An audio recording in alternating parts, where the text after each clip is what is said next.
기도로 시작하겠습니다. 나를 끝까지 책임지시는 하나님, 나의 시작과 끝이 되시는 아버지께 감사합니다. 과거를 과거로 마무리 짓고 현재를 새로 시작하게 하시니 감사합니다. 나의 미래는 나의 과거와 현재로 이루어진 것임을 고백합니다. 그러기에 나의 오늘이 너무도 중요하고 소중합니다. 이 하루를 주님이 주시는 온전한 마음으로 임하기를 원합니다. 나의 하루가 아버지의 하루가 되게 하시며 달리는 말이 뒤를 돌아볼 수 없듯이 오늘 달리며 과거에 발목 잡히지 않게 하여 주옵소서. 자유로운 마음으로 기쁨으로 마음껏 달리기를 원합니다. 지난 모든 잘못을 내려놓고 보혈로 씻김을 받습니다. 그래서 오늘 나는 자유하며 감사드리오며 예수님의 이름으로 기도합니다. 아멘. 찬송가 216장을 함께 찬양하겠습니다.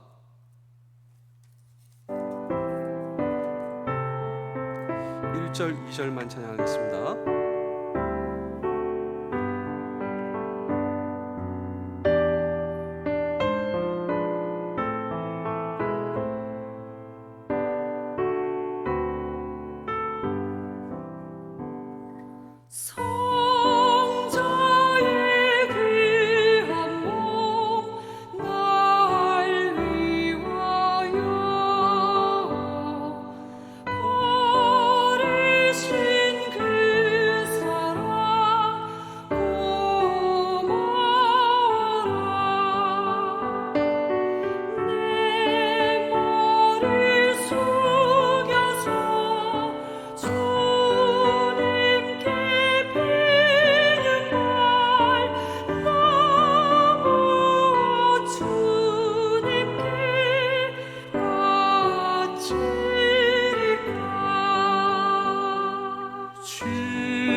열왕기하 17장 2절의 말씀입니다. 여호와께서 보시기에 악을 행하였으나 다만 그 전 이스라엘 여러 왕들과 같지는 아니하였더라. 아멘. 오늘 성경 본문에는 세상 탁월함을 가지고 있었던 이 왕이 등장하고 있는데 오늘 이 성경의 왕의 이름은 호세아입니다.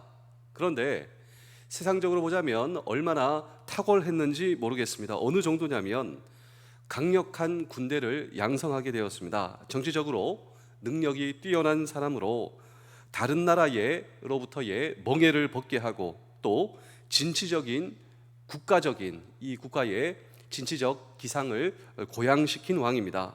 기울어가는 나라의 태세를 바로잡으려고 부단히 노력한 왕이요, 또 이전 왕들은 열광적인 우상 숭배를 강요했습니다. 이 종교적인 영역에서. 그런데 이 세상적으로 탁월한 왕은, 호세아 왕은 많은 종교적 자유를 허락했습니다. 자기 자신은 하나님을 진실하게 섬기지는 아니하였지만 그렇다고 지나치게 열성적으로 우상 숭배도 하지 않았습니다. 여러분, 오늘날 이런 지도자를 가리켜 우리는 탁월한 지도자, 또 예전에 이러한 이스라엘의 왕 호세아 왕을 가리켜 아주 탁월한 왕이다 할 만큼 그는 정말 탁월한 리더였습니다. 그런데 성경이 그를 어떻게 평가하고 있는지 우리 다 함께 열왕기하 17장 2절입니다. 함께 읽겠습니다. 시작.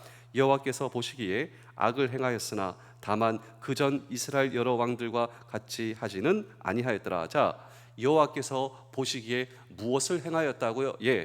여전히 악을 행하였다. 그를 성경은 평가하고 있는 것입니다. 우리 사랑하는 성도 여러분, 장병 여러분, 군가족 여러분, 저는 여기서 하나의 질문을 던지고자 하는 것입니다. 우리는 보통 세상적으로 탁월해야 하나님 앞에서도 탁월함을 인정받을 수 있다라고 하는 오해가 혹시 우리 가운데 있지는 않은가, 제 스스로 그런 생각을 해보게 되었습니다. 그런데 오늘 이 성경 본문을 통하여 그렇지 않다라고 하는 것이죠. 그렇다면 하나님 앞에서 정직한 내 삶이 되기 위해서, 그리고 하나님 앞에서 악을 행하지 않기 위해서 정말 우리가 해야 할 일이 있다면 무엇인가 라고 하는 질문을 오늘 우리는 이 성경 본문 속에 던지고 함께 주의 음성을 들을 때, 첫 번째로 불가항력적인 멸망. 이것이 무슨 말이냐면, 이렇게 탁월했던 이스라엘의 지도자 호세아 왕은 이스라엘의 마지막 왕이 되었습니다. 세상적인 탁월함. 그런데 하나님께서 보시기에 악한 지도자, 우리 다 함께 열왕기하 17장 2절을 다시 보실까요? 여호와께서 보시기에 악을 행하였으나 다만 그 전 이스라엘 여러 왕들과 같이 하지는 아니하였더라. 자, 그가 어떻게 탁월한 왕인지 제가 이 설교를 시작하며 쭉 나열을 해보게 되었습니다. 세상적으로 정말 탁월한 왕이자 탁월한 리더. 그런데 그 역시 하나님 앞에서는 완전한 자가 아니었습니다. 따라서 나라를 구하고자 하는 그의 노력, 이 모든 것은 헛된 것, 그리고 정말 이 거품은 무언가 형상이 있어 보이지만 시간이 지나면 이 거품은 터져버리고 없어져 버리고 버블이라고 하지 않습니까? 그의 노력은 버블의 거품에 지나지 않았다라고 하는 것입니다. 이제 자신을 배반하는 이스라엘의 죄악에 인내할 만큼 인내하셨던 하나님이십니다. 하나님께서는 이스라엘의 죄악을 보시고 인내하시고 인내하고 계셨던 하나님, 더 이상 그들의 죄악을 방관하지 않으시기로, 심판하시기로 이 모든 상황 가운데 하나님께서는 결심하셨습니다. 우리 두 번째 무익한 투쟁 4절 5절을 보실까요? 그가 애굽 왕 소에게 사자들을 보내고 해마다 하던 대로 아수르 왕에게 조공을 들이지 아니하매 아수르 왕이 호세아가 배반함을 보고 그를 옥에 감금하여 두고 아수르 왕이 올라와 그 온 땅을 두루다니고 사마리아로 올라와 그곳 3년간 애워쌌더라. 자, 이전의 왕들은 아수르에게 도움을 청했습니다. 그런데 이것이 큰 실수였다. 이전 왕들, 지금 내가 이 나라를 위해서 일을 하고 있는데 이전 왕들은 아수르와 손을 잡았다. 이것이 큰 실수다. 그리고 이 실수가 우리나라에 재앙을 내리게 되었다. 이 호세아 왕은 판단하게 되었습니다. 그래서 나는 이전 왕들과는 달리 아수르와 담대히 싸울 것이고, 그리고 아수르의 적은 애굽이니 나는 애굽의 왕과 손을 잡고, 물론 이 애굽도 믿지 못하지만 그런데 아수르보다는 낫지 않느냐, 이 애굽과 손을 잡고 아수르와 대적할 것이다. 이 호세아 왕이 이런 결심을 하게 되었다라고 하는 것이죠. 3년 동안 항거를 하게 되었습니다. 그런데 그 항거의 최종 결말은 무엇인가? 있는 힘을 다해 방어했지만 그 노력은 고통만 가중시킬 뿐이었다. 아무런 도움도 되지 못했다. 그리고 이 아수르의 자기 자신은 포로가 되었고, 내가 통치하고 있었던 모든 백성들은 오히려 고통과 압제와 그리고 이러한 눈물 가운데 놓이게 되었다라고 하는 것이죠. 그는 이 모든 것이 하나님의 심판이다. 이 모든 사항은 정치적으로 해결되는 것이 아니라, 나의 탁월함으로 해결될 수 있는 것이 아니라, 내가 하나님께 돌아가고 우리 백성들이 우리의 모든 죄를 하나님 앞에 회개하는 하나님의 심판임을 그는 깨닫지 못하는, 세상적으로는 지혜로운 왕이었으나 하나님 앞에서 여전히 어리석었고, 그리고 하나님은 그를 향하여 여전히 악한 왕이다, 하나님 앞에 정직하지 못한, 하나님 앞에 악한 사람이다 라고 하는 평가를 들을 수밖에 없었습니다. 우리 3번 이스라엘 백성들의 굴욕감과 고난, 5절 6절을 보실까요? 아수르 왕이 올라와, 자, 3년간 에워쌌습니다. 호세아 제9년 아수르 왕이 사마리아를 점령하고 이스라엘 사람들을 사로잡아 아수르로 끌고 가게 되었습니다. 자, 이러한 전쟁, 그리고 세상적으로 지혜롭지만 하나님 앞에 악했던 이 지도자로 인하여 이스라엘 백성들이 경험했던 고통을 우리 호세아 10장 14절을 통하여 좀 더 자세히 보실까요? 그러므로 너희 백성 중에 요란함이 일어나며 내 산성들이 다 무너지되 살만이 전쟁의 날에 벳아들을 무너뜨린 것 같이 될 것이라. 그때에 어머니와 자식이 함께 부서졌도다. 이 패배를 당한 원통함이 느껴지십니까? 이스라엘 백성들은 포로가 되어 굴욕감과 가혹한 학대를 받고 낯선 땅으로 보내졌다라고 하는 것입니다. 자, 한번 보실까요? 이스라엘 백성들은 어떻게 애굽에서 구출함을 받게 되었습니까? 여호와의 강한 손으로 애굽의 노예 생활에서부터 구원받은 사람들이 하나님께서 약속하신 그 땅으로 왔습니다. 그렇다면 여기서 하나님의 기대대로 살아야 되죠. 왜냐하면 여호와의 강한 손이 구속받고 있었던 그들에게 해제, 자유를 허락하였다면 하나님의 인도하심으로 하나님을 의지하며 여호와는 나의 목자시니 하나님을 섬기며 사는 하나님의 법을 그들에게 주셨다면 하나님의 법을 지키고 하나님을 의지하며 사는 것이 마땅했던 그들. 그런데 이 세상을 보니 이 세상의 흐름이 있습니다. 세상의 흐름에 따라 살던 그들의 최종 목적지는 바로 이런 가혹한 멸망과 전쟁의 포로였다라고 하는 것입니다. 4번 보실까요? 회개의 기회를 놓친 결과로 내려진 멸망. 이스라엘 백성들은 가르침을 외면했습니다. 선지자의 책망에 귀 기울이지 않았습니다. 하나님께서 얼마나 많은 기회를 주셨는지 아십니까? 하나님께서 선지자를 통하여 회개하고 돌이키라고, 예언자들을 통하여 하나님을 섬겨야 한다. 우리가 세상의 탁월함을 따라가는 것이 아니라 우리가 하나님을 의지해야 한다고. 그러나 그들은 그들에게 주어진 풍요로움과 번영을 잘못 사용했습니다. 하나님의 자비로우신 권고를 걷어차버린 것이죠.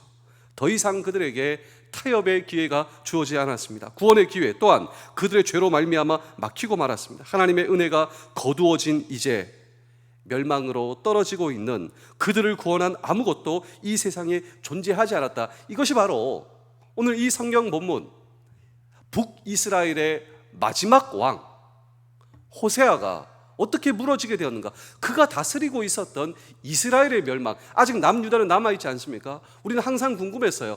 북이스라엘이 왜 그렇게 빨리 무너질 수밖에 없었는가? 바로 하나님의 심판. 근데 하나님께서는 그들에게 기회를 주시고 은혜를 주시고 제가 마지막으로 두 편의 이야기를 들려드리고 오늘 설교를 마치겠습니다. 옛날에 어떤 나라의 한 왕이 아주 지혜롭고 자비로운 왕, 어떻게 하면 이 나라를 잘 다스릴 수 있을까? 아주 이런 왕이 있었습니다. 자기의 궁전에 등불을 켜고는 온 나라에 다음과 같은 포고령을 내리게 되었답니다. 이 등불이 꺼지기 전에 왕 앞에 와서 용서를 비는 자는 그가 어떠한 큰 죄를 범했을지라도 사함을 받을 것이지만 제한된 시간에 굴복치 아니하는 자는 죽임을 당할 것이다 라고 전국에 포고령을 내리게 되었습니다. 등불을 켜놓고 이 등불이 꺼지기 전에 나와서 자기의 어떤 죄라도 용서를 비는 자는 용서하여 줄 것이다. 그런데 이 불이 꺼진 뒤 더 이상 용서는 없다 라고 포고령을 내린 것이죠. 오늘 저와 여러분들이라면 어떻게 하겠습니까? 그 왕은 진실한 왕, 그 왕은 신실한 왕, 자비로운 왕, 백성들을 생각할 수 있는 왕이었습니다. 정말 이 왕을 믿고 내가 어떤 죄라도 내 죄를 가지고 나온 자 모두 다 용서함을 받게 되었습니다. 그런데 그 등불이 꺼진 뒤에 나온 사람도 있었고요, 꺼진 뒤까지 설마 안 나온 사람도 있었습니다. 그런데 그들 모두가 그 죄에 대한 책임을 면책받지 못하고 그 죄로 인한 모든 책임을 받을 수밖에 없었다. 여러분, 사실 이것이 우리의 이야기요, 북이스라엘, 오늘 이 성경에 나오는 멸망과 심판을 받고 있었던 그 백성들의 이야기다라고 하는 사실을 저와 여러분 알고 계십니까? 북이스라엘, 그리고 호세아 선지자, 그는 북이스라엘의 마지막 왕이었어요. 그들에게 주어진 기회의 등불은 오랫동안 켜져 있었다라고 하는 것입니다. 하나님을 향한 순종의 기회, 하나님께서 그들을 구원하시는 이 구원의 은혜의 기회는 아직도 활짝 열려져 있었습니다. 그런데 그 순종과 기회를 걷어차고 하나님을 거부하고, 그리고 하나님 보시기에 정직하지 못하고, 그리고 하나님 보시기에 악했습니다. 그렇기 때문에 등불은 꺼지게 되었습니다. 여러분, 정말 우리가 오늘 이 성경을 통하여 잊지 말아야 할 이 성경의 진리가 있다면, 등불이 꺼지는 시간이 우리에게도 다가온다라고 하는 것입니다. 이스라엘 백성들이 돌이키기를 거절했을 때 하나님께서 경고하셨던 형벌은 필연적으로 내려질 수밖에 없었고, 오늘 우리는 이스라엘이 당한 이 파국의 현장을 함께 보고 있다라고 하는 것입니다. 하나님의 형벌과 하나님의 심판은 공공연히 몇 사람에 의해서 막을 수 있는 것이 아니었다라고 하는 것입니다. 또한 인간의 경험과 인간의 지식과 인간의 사고를 반영하여 대처해 보아도 아무런 소용이 없다. 하나님의 심판에서 면책될 수 있는 인간의 노력은 아무것도 없다고, 민족적인 불순종으로 인한 하나님의 진노를 받아야만 했으며 그 누구도 도울 수 없는 상황에서 그 결과 이스라엘 백성들은 온갖 수치와 고통을 경험해야만 했으며 하나님께서 그들에게 주신 기회를 놓침으로 멸망의 대상이 되었다. 그러므로 오늘 저와 여러분들이 해야 할 일이 있다면 우리도 역시 순종함으로 깨어 오늘도 주님 앞에 나아가므로 여러분 영원한 기쁨과 주님께서 주시는 이 만족과 평안이 우리의 만족과 평안이 되어야 할 줄로 믿습니다. 제가 마지막으로 남아있는 한 편의 이야기는 다음과 같습니다. 여러분, 오늘 저와 여러분들은 예수 그리스도의 재림을 믿으십니까? 목사님, 재림이 무엇인가요? 예수님 다시 오신다라고 하는 것이죠. 그렇다면 예수님께서 2000년 전 오신 것은 무엇입니까? 그것이 first coming, 첫 번째 오심.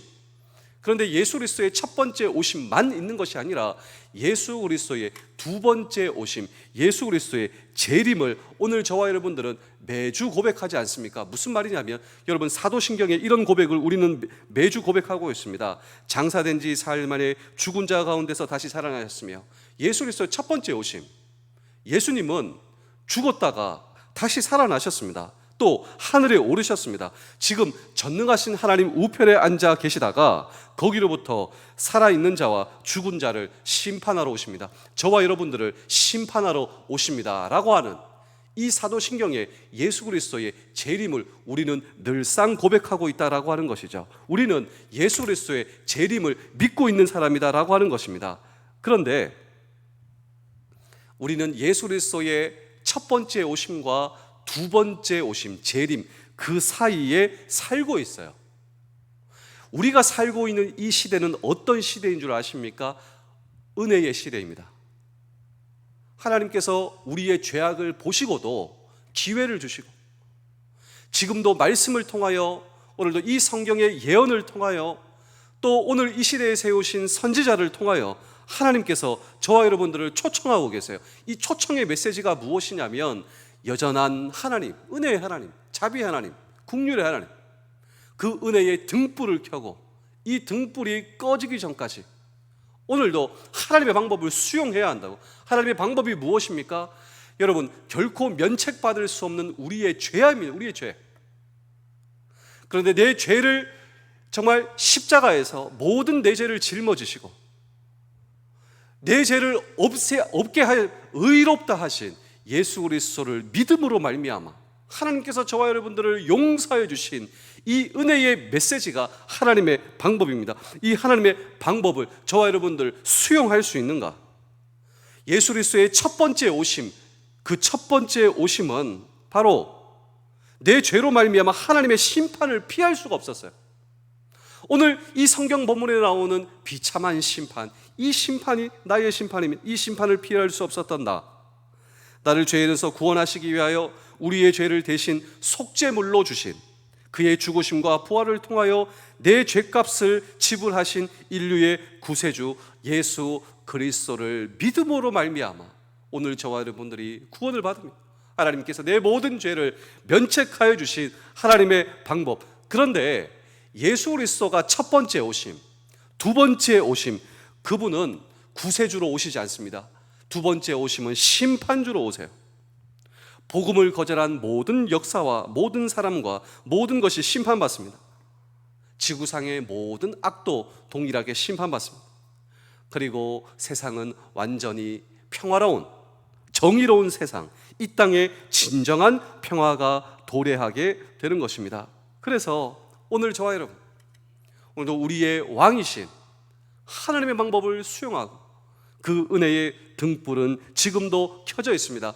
여러분, 오늘 저와 여러분들이 해결할 수 없었던 이 마음의 고통이 혹시 있으십니까? 내 마음속에 괴롭히는 모든 문제가 있습니까? 내 인생에 해결할 수 없는 모든 것이 있습니까? 지금 그 하나님께 가지고 나오십시오. 여러분, 사실 우리가 한번 따져볼까요? 하나님의 은혜 가운데 우리의 모든 문제는 덮일 수밖에 없습니다. 여러분, 내가 해결할 수 없었던 고민, 고통과 아픔, 하나님께서 나에게 주신 은혜와는 비교할 수가 없어요. 하나님의 은혜로 우리의 모든 문제는 덮입니다. 왜냐하면 내 죄와 내가 해결할 수 없었던 하나님 앞에 심판받아야 할 문제는 너무 크고, 그 모든 문제는 사실 덮을 수가 없어요. 내가 지금 고민하고 있는 문제는 하나님 앞에 내가 받을 수밖에 없었던 저주와 고통과 죄악과 내가 받아야 할 심판, 내 모든 문제는 덮여요. 그런데 이것을 넘어 하나님의 은혜가 내 모든 죽음의 문제도 덮는다라고, 내 문제도 덮고 하나님 앞에 심판받아야 할 내 문제도 그 십자가의 은혜가 나를 덮는다. 그러므로 오늘 저와 여러분들은 예수 그리스도의 은혜에 묵상하셔야 됩니다. 그분이 어떻게 나를 용서하시는가, 하나님께서 나를 어떻게 받아주셨는가. 나 하나님의 자녀예요. 자책할 필요도 없고요, 과거를 묵상할 필요도 없고요, 과거에 빠져 살 필요도 없습니다. 미래를 그냥 허황되게 바라볼 필요도 없습니다. 현재 하나님께서 나를 어떻게 사랑하시고 어떻게 나를 자녀 삼아주시고 그 하나님이 나와 동행하고 계세요.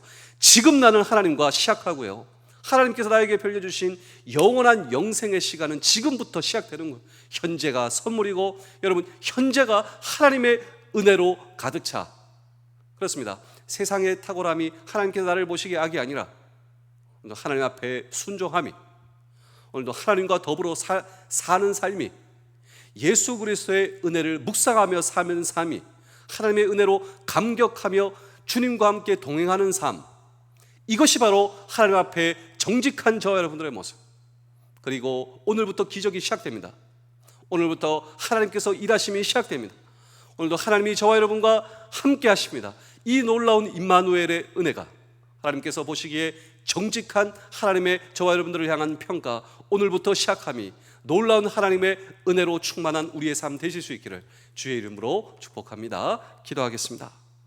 시작부터 끝까지 나를 사랑으로 책임지신 주님을 닮아 나도 사람을 만날 때 끝까지 책임지는 사람 되게 하시며, 중간에 수틀림을 버리는 무책임한 사람이 되지 않게 하시고, 주님이 손해를 무릅쓰고 나를 건지고 사랑하신 것을 기억하게 하여 주시옵소서. 사람을 사랑하며 계산하지 않는 하루 되기를 원합니다. 사랑의 낭비가 사람을 살림을 늘 마음에 담게 하시며, 나의 주 예수 그리스도의 이름으로 기도하옵나이다. 아멘.